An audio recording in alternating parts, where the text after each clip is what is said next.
श्री गुरुभ्यो नमः। हरि ओम्। भूषारत्नं भुवनवलयस्याखिलाश्चर्यरत्नं लीलारत्नं जलधिदेवतामौलिरत्नं चिन्तारत्नं जगति भजतां सत्सरोजज्जुरत्नं कौसल्याया लसतु मम हृन्मण्डले पुत्ररत्नं कल्याणानां निधानं कलिमलमथनं पावनं पावनानां पाथेयं यन्मुमुक्षोः सपदि परपदप्राप्तये प्रोच्यमानं विश्रामस्थानमेकं कविवरवचसां जीवनं सज्जनानां बीजं धर्मद्रुमस्य प्रभवतु भवतां भूतये रामनाम महाव्याकरणाम्बोधिमन्थमानसमन्दरं कवयन्तं रामकीर्त्या हनुमन्तमुपास्महे। सूक्तिरत्नाकरे रम्ये मूलरामायणार्णवे विहरन्तो महीयां सः प्रियन्तां गुरवो मम। श्री सत्यात्मतीर्थगुरुभ्यो नमः। यैरहं शुकवत् सम्यक् शिक्षितोऽस्मि कृपालुभिः तान् वन्दे गुत्तलाचार्यान् सदा विद्यागुरून् मम। मम स्वामी हरिर्नित्यं सर्वस्य पतिरेव च इति ध्येयः सर्वदैव भगवान् विष्णुरव्ययः। इदं ज्ञानं हरेः पूजा हरेरेवोदितं सदा हर्यधीनं च सर्वत्रेत्येवं न्यासो हरौ स्मृतः। श्रीगुरुभ्यो नमः। हरिः ओम्। There is a prayer in the Taittiriya Upanishad which goes like Yashojane Sani Swaha Shreyan Vasyasosani Swaha. This is exactly the feeling. This reflects the feelings of every aspirant, every person, that he wants to attain perfection. He wants to become a successful person. But what is the means for this success? Success is not available in the market. It is not free. So you need to be eligible to gain success. So to gain that eligibility, you need to acquire good qualities. So that brings us to the concept of the Rama Gunas. Right? So Rama Guna Anubhava is about acquiring the auspicious qualities or the qualities or the eligibilities that would make us successful. What we acquire in our childhood is very important because the child is the father of the man. The child is the father of the man. How? See, the child, whatever he receives in the childhood, he is going to shape as an adult in the same manner. Therefore, the impressions the child receives in his childhood are very, very important.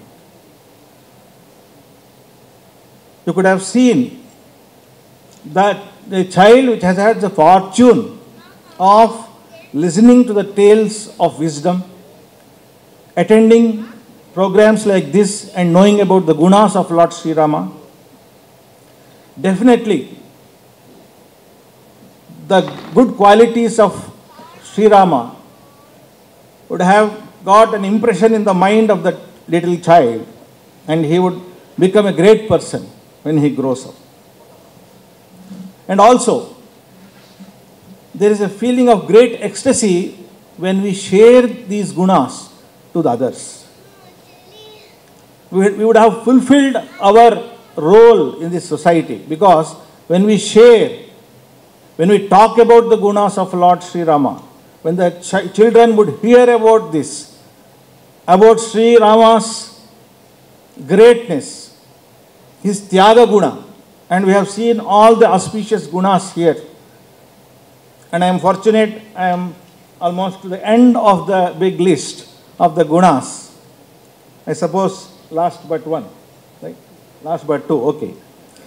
So, yeah, according to the count also, this is the 14th guna that I am going to talk about today. So this is about creating that impression in the mind, the samskara. The stronger the samskara, the better qualified we are going to be. Therefore, we need to imbibe these gunas. Therefore, listen to these listen to these great granthas, great scriptures, and acquire those, try to emulate those gunas in our daily life. And we are lucky that Sage Valmiki has taken so much pain to present the entire concept of Lord Sri Rama before us. It is very complex because, as you have listened to the lectures of the previous speakers, Duravagaha Gambhira Swabhavani Mahatam Charitani. A lot of contradictions, mutual contradictions are visible in such people's lives. But we need to be very careful, and we need to take the help of the Acharyas. And Valmiki has done as a great service, like the King Bhagiratha. He has given you the Ganges. All you need to do is to use that water and give tarpana. Right? That is your job. So, talking about Rama in Ramayana, you can look at Rama in various angles. As a historical figure, in Valmiki's view, the hero of the Ramayana epic, and in the view of the Shastras, he is the Sakala Kalyana Guna Paripurna. And then in the eyes of the Acharyas, he is the Preshta Preshtatama. He is the dearest of all the dearest people. And in the eyes of little children, Rama is the princess. And then they like the story of the monsters, the monkeys. And it's a great story to listen and to see and watch. And the devotees like Hanuman, Rama is the greatest of the masters. He is a Swami. So this is the kind of range which we see. And in the eyes of Ravana, Rama is the Yama himself. So this is the varied presentation of Rama from different viewpoints. So in essence, what is Rama? He is the embodiment of all virtues, we say. Acharya, Srikanta Acharya has mentioned this, the Guna Van. So when you split these two things, that Van represents the possessiveness, that is, he owns that Guna. But actually, Rama is that Guna. There is an absolute identity between these two Gunas, no difference at all. He is the Guni and he is also the Guna. This is the speciality of Lord Rama. Somehow, you should manage the grammar there. He is the Guni and he is also the Guna. And the grammar should be managed by way of accepting a subject, a concept called Vishesha, that Sri Madhvacharya has shown. So there is no difference. There is no vikara to the Lord. Yo bhago na vikari syat sayeva asmakam ishvara. Who is Rama? Rama is that person who has no vikara. So he is an absolute entity. He is the Guna himself. And he is also the Guni. Therefore, we have to understand the Lord Rama's character as Jnanananda Swatantra Vishwaishwaryadayo Gunaha Atraigunyasya cha aganyaha sarve gatri bhavantihi. They are all embodied and present themselves as Sri Rama. Sri Rama is unique because he has undergone the test. See, when you are happy, as Madam has told, Jitakrodha, when you are in the traffic and you are very much agitated, then you behave differently. And when you finally reach a temple, your complexion would be different. People would be surprised, is he the same person or not? Right? We become the demons.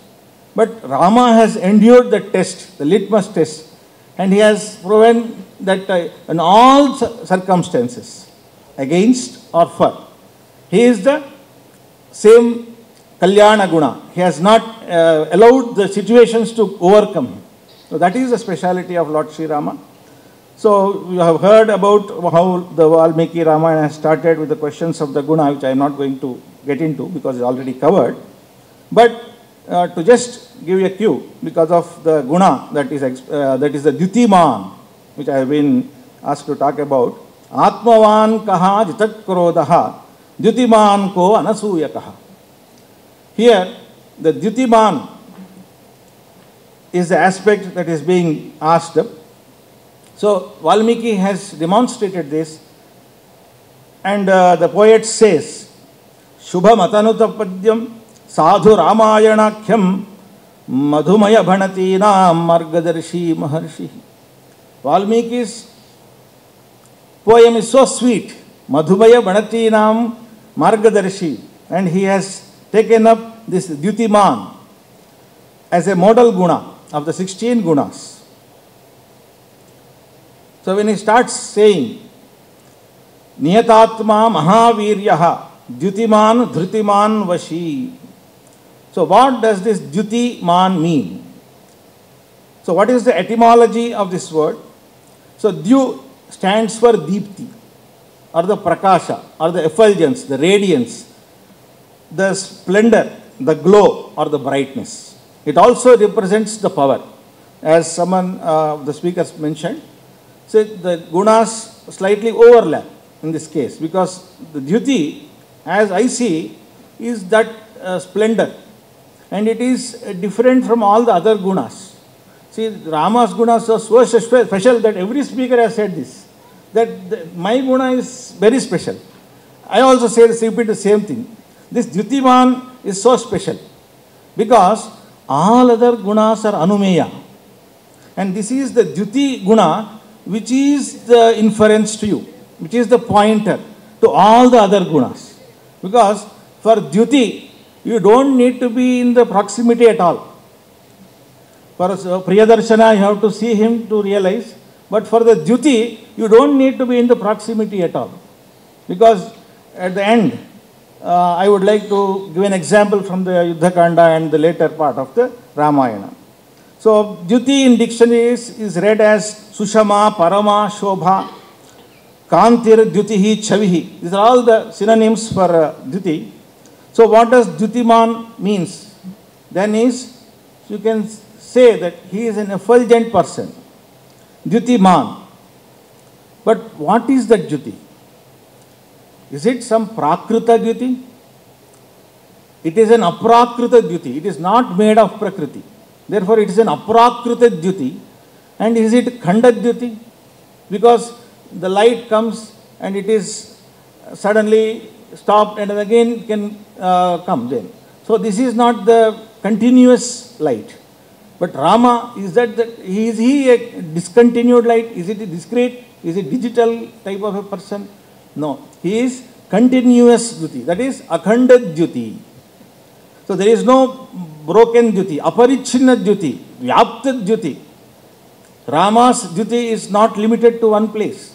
He is everywhere. Therefore, his Dyuti is Vyapta Dyuti. And is he dependent on some other person for his Dyuti?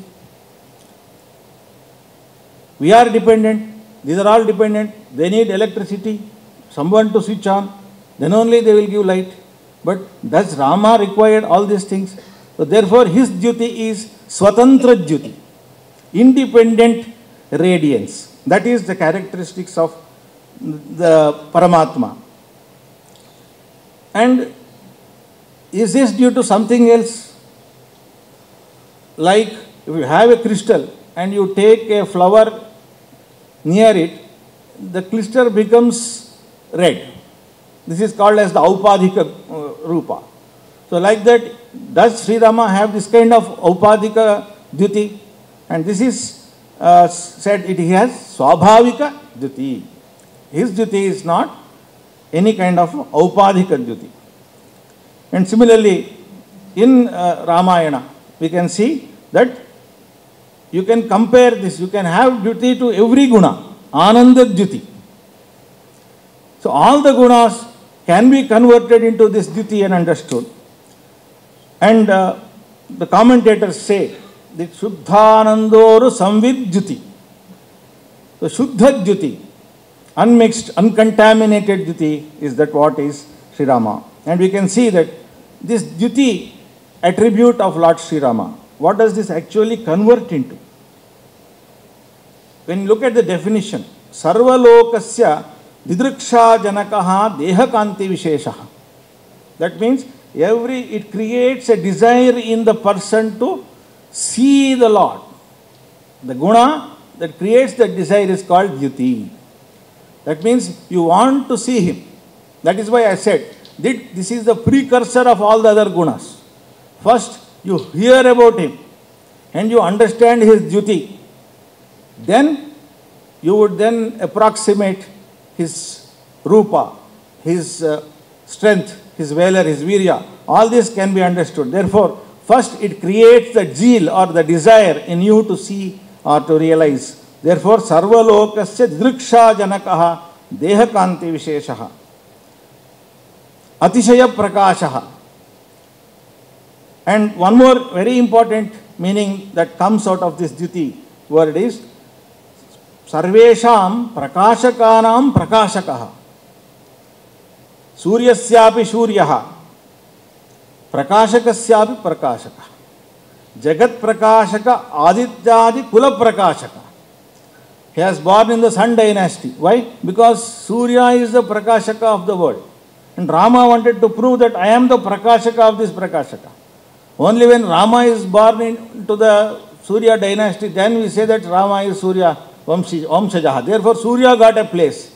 He got Prakasha because of Rama. In a literary sense, also we can see that Yena Bhasha Sarvamidam Vibhati. Therefore, he is the inner core strength of Surya. He is Suryantaryami.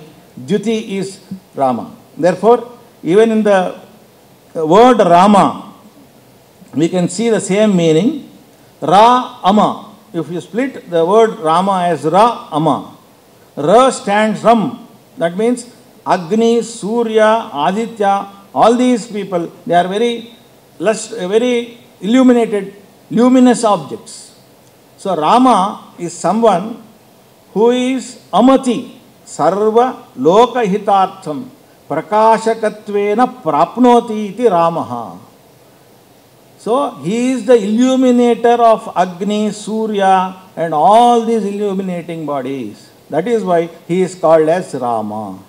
So we can equate the word Rama to the meaning Dyuti. Or you can equate the meaning Dyuti to word Rama and word Rama to the meaning of Rama word, it is Dyuti. Therefore, Dyuti is Rama, Rama is Dyuti. And we can see that this Dyuti goes as far as the Gayatri mantra, because Bhargo Devasya Dhimahi, it talks about the same Dyuti. And therefore Ramayana is written in such a way that the entire Bija Akshara of the Gayatri mantra is embedded in Sri Ramayana. In all the 24,000 slokas, every 1,000 sloka, if you pick up the first letter, you will get the Gayatri mantra. There is a Gayatri Ramayana that is there available. You can search in the Google. So this is the speciality of the word Rama, which stands for the Gayatri mantra. And there are two more words which I would like to quote here. The one is the Ghranihi, that is the Surya Mandala. Ghranis Surya Aditya. So the indweller of the Surya Mandala is Rama, the Aparimita Dyuti. And one more word is the Keshi. In the Vedas you find the Keshi Sukta. So what is this Kesha? Kesha is the braid, the hair. So this is the Kesha is also the race. So the one who has the race is the Keshi. That is the sun. And the indweller of this sun, the Dyuti, is Lord Sri Rama. Therefore, the Keshi Sukta, the commentators say, Idam Drishyamanam Mandalastham Yad Jyotihi Saeva Keshi. Therefore, we can understand that Rama is Keshi. So, enough of these etymological exercises. I would like to now directly jump to the second part of the lecture, that is where we find these Dyuti examples in Sri Ramayana. Again, the Ramadyuti, which I would like to call, the Ramadyuti is manifold in Ramayana. So you can take every kandam, you can see that you can add Dyuti, Baladyuti. So when Rama was a very small baby, Kausalya has given birth to Rama. And Rama was born in the horoscope, it says, Ucha Samstheshu Panchasu. The 5 grahas were in their exalted position, and sun is one of them. So definitely Rama, by being born into the Sun dynasty, has brought happiness, santosha to the sun. Therefore, he is in the exalted state. And Kausalyananda Vardhana, he is the son of Kausalya. Kausalya Shushubhe Tena Putrena Amita Tejasa. See, Valmiki presents Rama. Rama is just born child, and Valmiki says, Putrena Amita Tejasa. So Rama has this duty the moment he is born. This shows that this duty is not something which is but for rent. It is the duty of Rama, which is Swabhavika duty. And then other brothers are also born. And when Valmiki compares the other brothers with Rama and says, Bhratrutyopi tejo yuktaha, and is more radiant than the other brothers, because the payasam, it is also a tejas padartha. The payasam was given, and Rama is born Ardha Vishnuhu. So he has got the greater share of the payasam. Therefore, he has got more duty. And people who say Rama is ignorant, he didn't know where Sita was, this is an answer for them. Sarve jnana upasampannaha sarve samudita gunaihi teshamapi mahatejaha Ramaha satya parakramaha. Therefore, yatha aprakasho natu vidyate ravu jyotisvabhave parameshware tatha vishuddha vijnana gane raghuttame avidya katam syat paratah paratmani. He cannot be ignorant. He cannot be losing Sita, and he cannot be weeping for Sita. Therefore, Rama is Purna Duti. Sri Rama's splendor is seen by Brahma with difficulty. The Ananda Ramayana quotes this. Rama is full of splendor, and even Lord Brahma, Avirasid Harih Pratyam Disham Vyapanayan Tamaha Kathanchit Drishtavan Brahma Duddarsham Akritatmanam. Even the Devas are not able to directly see the Lord. That is the kind of duty. That is why the Vedas say, Hiranmayena Patrena Satyasyapi Hitam Mukham Pushan Apavurunu Satya Dharmaya Drishtaye. So we want to see you, but your duty is stopping us to see you. Therefore, kindly come to us. That is why Rama walked into the forest. In the Aranyakandam we see the example. And the sages, they see and they enjoy this vision of Rama, because now he is coming to them in a rupam which they can see. They can easily see. Not unlike the 1,000 Suryas coming at the same time. Sahasra Surya Bhaha. He is not like that. He is very Saumya Kanti. He is appearing like that. So in the Balakanda itself, when Rama went to the Videha Rajya, Shamavadate Jagadeka Sare Swananta Chandradhika Kanti Kante Sahanuje Karmuka Bana Panau Purim Pravishte Tutushur Videha Jaha. So they are also happy. They felt happy to see Rama and see his radiance. And one more important thing here is his marriage with Sita. And it was the first time Sita Mata sees Rama. What did she observe? Here we find this. Tamabjanetram Prututunga Vakshasam Shamabadatam Chalakundalojvalam Shashakshatothopama Chandanakshitam Dadarsha Vidyudvasanam Rupatmaja. So Sita notes this Deepti Guna, that Prakasha of Rama, because he is coming. But how one could get interested in Sri Rama? As we have told, Diti symbolizes that it will create the desire within you to see. So this is exactly has happened to Sita Mata. Therefore, Sita observed the Deepti of Rama. It is natural for Kanyas, because Kanya Varayate Rupam. Therefore, she got attracted to the Deepti of Lord Sri Rama. Therefore, Valmiki continues, Pragrihya panim cha rupatmajayaha raraja rajiva samana netraha. And Sita also in some other points says, Ananya raghavenaham bhaskarena prabhayatha. So if Rama is Bhaskara, I am his Prabha. Therefore, that is the way Sita presents Rama to the world. He is the Deeptiman. And when he goes to the Aranya, wearing the Valkala, he has taken out all the ornaments. So therefore, he is now like an ascetic, he is going to the Vanavasa. But yet, his Deepti has not reduced.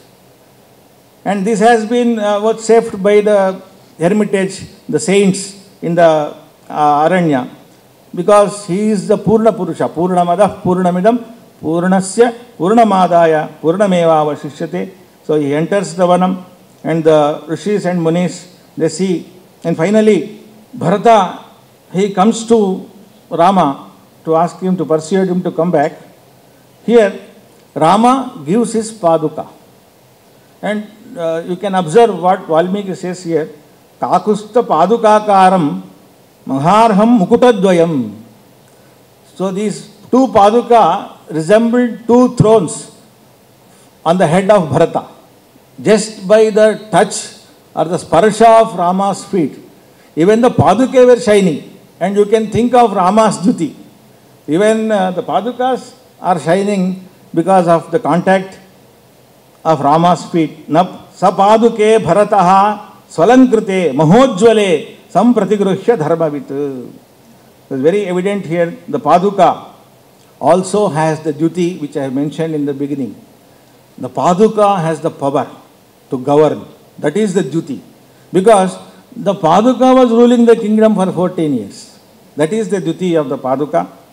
And the greatness, duty of Rama is, he was in the exile, but he is the actual king.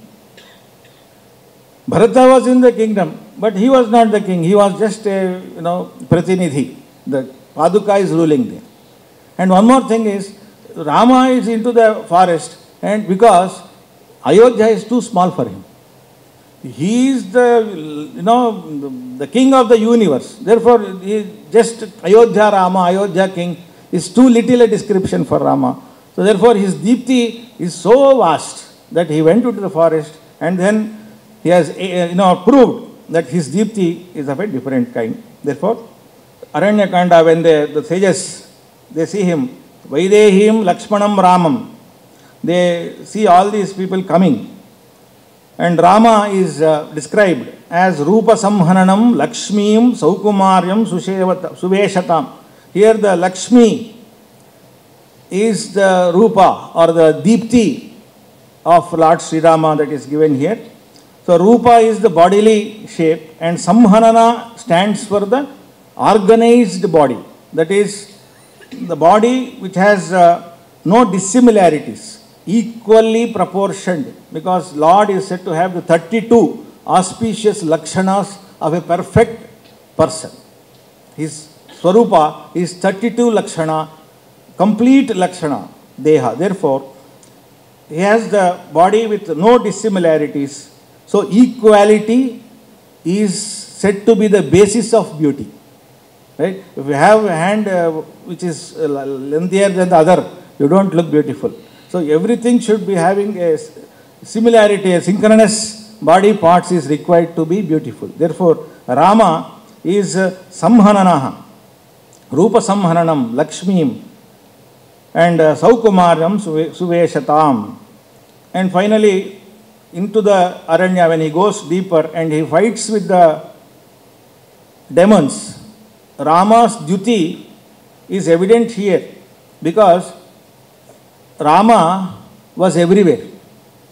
Rama Purastat, Paratopi Ramaha, Rama Param Dikshu Vidikshu Ramaha, Ramair Anantairiti Vishwarupo, Nignan Aratin Viraraja Ramaha. So his Deepti is enough to destroy all the demons which are great in number. And in Sundara Kanda, in the Kishkida Kanda, we see the meeting of Hanuman and Lord Sri Rama. Here, Hanuman saw Rama and he has observed his Deepti, Prakasha.